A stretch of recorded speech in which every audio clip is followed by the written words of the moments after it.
સેવાનું ફળ. એક હતો કઠિયારો. તે રોજ જંગલમાં જાય, લાકડા કાપે, પછી તે લાકડા શહેરમાં વેચે. આ રીતે તે પોતાનું ગુજરાન ચલાવતો. આ કઠિયારો ભારે સેવાભાવી હતો. ઘણીવાર સાધુ સંતોને જમાડતો. એકવાર એક સાધુને તેણે ભાવથી જમાડ્યા. સાધુ મહાત્મા ખૂબ રાજી થયા. તેણે કઠિયારાને પારસમણી આપ્યો.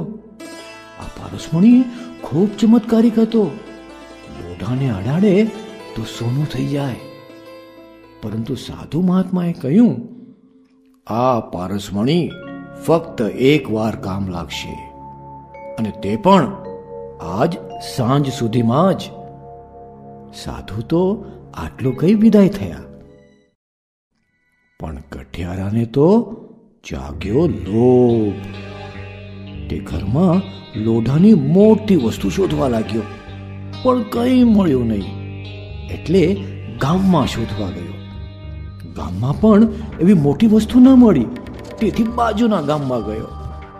એક લુહારને ત્યાં મોટી કડાઈ જોઈ. બસ આ બરાબર છે.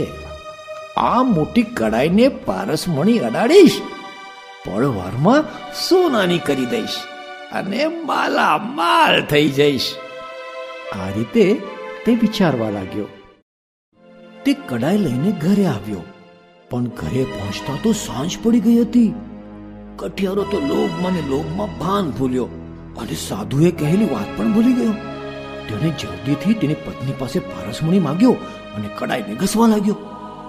પણ કડાઈ સોનાની ન થઈ તે ન જ થઈ. કઠિયારો તો જીવ બાળવા લાગ્યો, પસ્તાવો કરવા લાગ્યો. અરે રે રે રે, મેં લોભ ન કર્યો હોત તો કેટલું સારું થાત.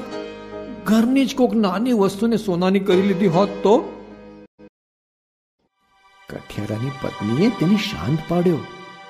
તમે નાકના દુખી ન થશો. તમારા આવવામાં ઘણું મોડું થઈ ગયું હતું અને સૂરજ પણ ડૂબવા લાગ્યો હતો. તેથી મેં આપણા ઘરમાં પડેલું જૂનું કુહાડીનું ફોણું શોધી કાઢ્યું, તેને પારસમણી અડાડ્યો અને સોનાનું કરી લીધું.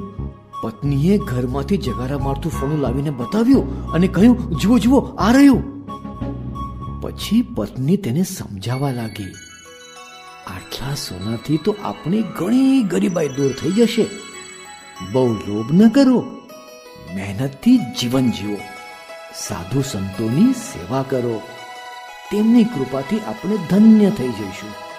કઠિયારો તો પત્નીની સમજદારીથી ખૂબ ખુશ થઈ ગયો. સેવાનું ફળ. એક